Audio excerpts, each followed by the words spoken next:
This is the 2014 Audi RS7, and this is an ultra-luxurious super sedan that used to rival cars such as the BMW M6 Gran Coupe and the CLS 63 AMG.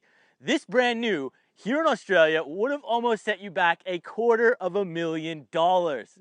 Now on the used market, you're looking about 100 grand. So is this the bargain of the century, or should you stay away from it with a 20-foot pull? That is what we are going to find out today. We are going to review the RS7, we are going to check out its interior, cover the facts, and most importantly, we are going to launch it. So make sure you stick around and let's get into it.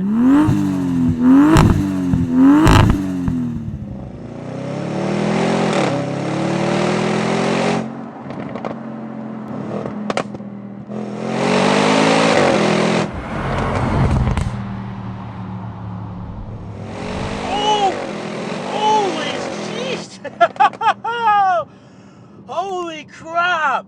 This RS7 weighs nearly 2 tons, and that acceleration is just about mind-blowing, guys. That is serious speed. This thing is claimed at 3.9 seconds, 0 to 100, which we will test out later on in this review. That Quattro all-wheel drive system, it just hauls. And we've got an 8-speed ZF gearbox here, which is very quick to shift, very smooth as well. We're in dynamic mode, and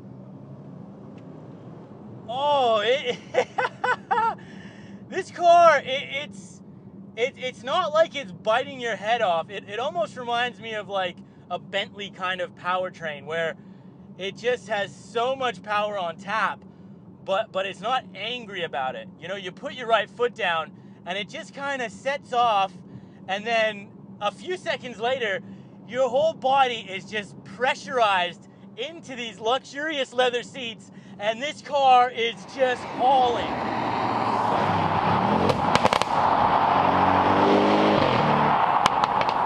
Now under the bonnet, we have a 4-liter twin turbocharged V8, and this thing from factory makes about 560 horses, and about 520 pound-foot of torque.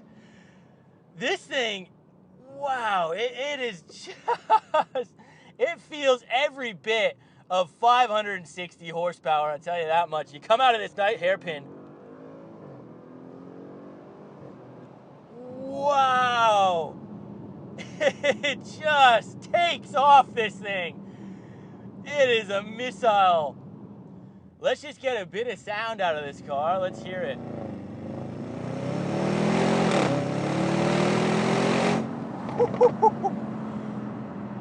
All right, well, we need those ceramics. It does sound pretty good on those downshifts. Upshifts sound all right as well, but it's definitely no AMG, that's for sure.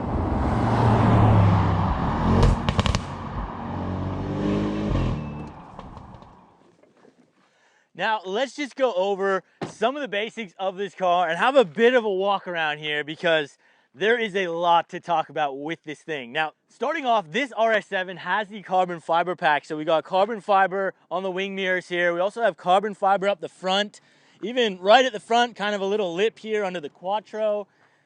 That was an $8,500 option, keep that in mind.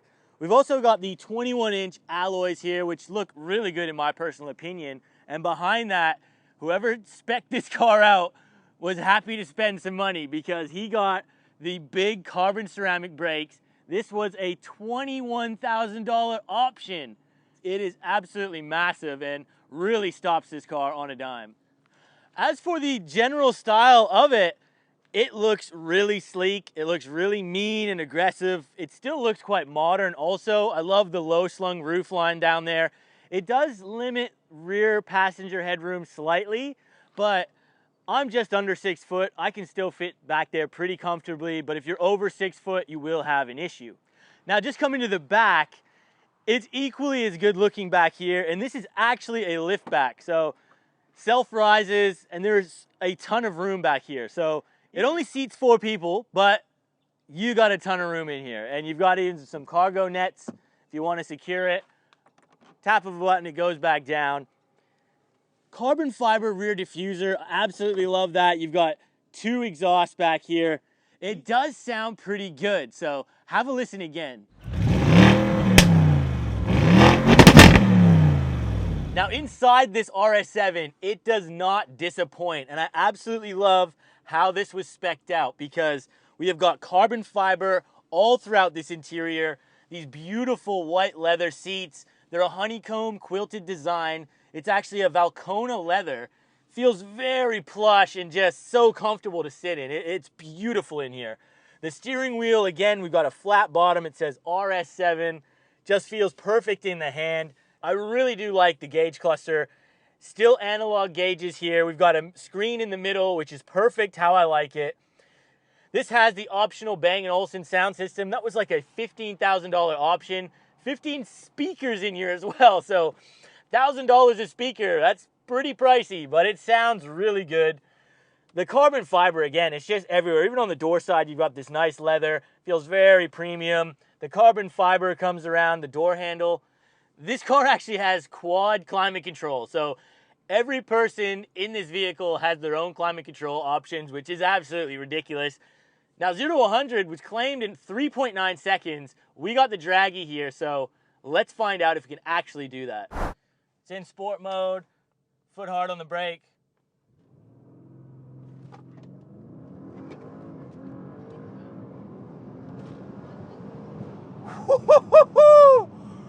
Oh my goodness. So again, guys, to do that, you just put it in dynamic mode, put it into sport mode again, take the ESC completely off, so you hold it, it'll say ESC off, foot hard on the brake, it'll hold the revs at about 3,000, and you launch this thing. So let's have a look at this Dragy here and see what we got. Claimed at 3.9 seconds, so let's see.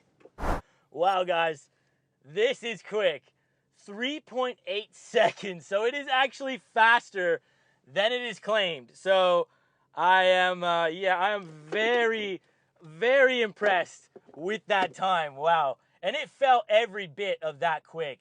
Once this thing goes, you know, the Quattro all-wheel drive system, it just hooks and it is freaking gone. Yeah, nearly 2 ton this car is. 3.8 seconds, big back seats. It's a freaking hatchback with tons of luxury. What a machine. What a machine.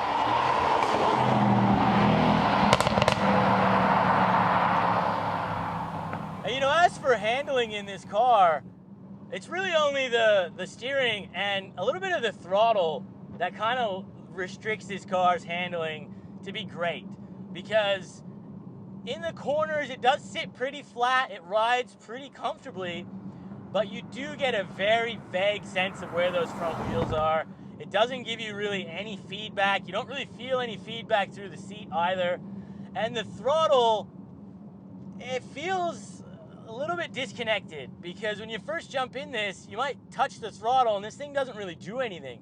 You kind of really got to push on it and then it will move. And this is even at low speed. So it is a little bit disconnected even through that right foot. Now, just before we continue with this RS7 review, make sure you hit that subscribe button and click the bell so you get updated on all our weekly car reviews. Man, this thing, what a beast.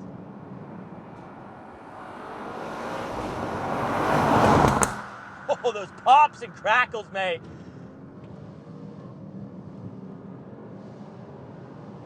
Oh man, this thing is savage. And with a top speed of over 300 kilometers an hour, oh man, it's an Autobahn monster. It just does not stop pulling this car. We are only like just getting started in 4th gear, and this is an 8-speed, people. Oh man, this thing is built for the Autobahn, and oh, how I wish we had one here in Australia, because far out. This thing, take me to a drag strip, please. Man, this thing down the quarter mile, I'm going to find out and put it on the screen right now because it's got to be a monster. It really does. This thing is savage. Now, a huge thank you to Vans West for allowing me to take out their RS7 today. This thing is for sale from them, and if you guys are interested, I will leave a link in the description below. This car is very nice, and it's only got 60,000 Ks on it. It is in excellent condition, I gotta say. And from the driver's seat here, for 100 grand, this feels like a lot of car for that money. A lot of car. The only negative I can think of is that this thing would be expensive to maintain. And you gotta think about that if you're gonna buy one, because especially this one with the big carbon ceramics, any kind of brake service or brake pad change, especially a rotor change, you're gonna be talking big money, thousands of dollars. And that is really the biggest expense with this car. It was the same in the M6 Gran Coupe. Maintenance is your biggest nightmare with this car, so you do have to be earning a bit of money to maintain one of these things. So, in the end, the Audi RS7 is quite possibly one of the best understated performance sedans out there. This 2-ton, luxury-wrapped Autobahn monster will time warp you and your three mates into the next millennium. And with normal people just looking at it like it's any other Audi, it's perfect for that successful person who's not interested in showing off. As long as you can afford the upkeep on one of these, I honestly feel for the money, it's one of the best performance sedans out there. 3.8 seconds, 300 kilometers per hour. I'm sold. Thanks for watching.